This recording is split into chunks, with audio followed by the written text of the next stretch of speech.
ఆంధ్ర రాష్ట్ర ప్రజలందరూ కూడా రాష్ట్ర వ్యాప్తంగా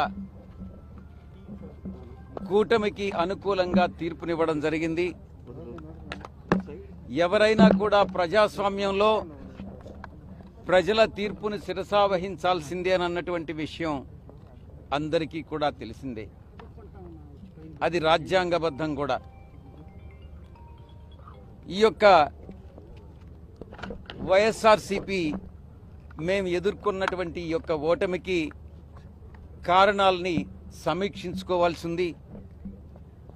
ఎక్కడ పొరపాటు జరిగింది, ఆ పొరపాట్లను ఎలా సరిదిద్దుకోవాలి, ప్రజలకు నచ్చనటువంటిది మేము ఏం చేశాం, మేము చేసినటువంటి పనులని ప్రజలు ఎందుకు ఆదరించలేదు అన్నటువంటి విషయాన్ని కూలంకషంగా చర్చించి ప్రతి నియోజకవర్గం నాయకులతోనూ అందరితో కూడా సమీక్ష నిర్వహించి మా అధ్యక్షుల వారు ఆ తదుపరి కార్యాచరణ చేపడతారన్నటువంటి విషయాన్ని మీ అందరికీ కూడా తెలియజేసుకుంటా ఉన్నా.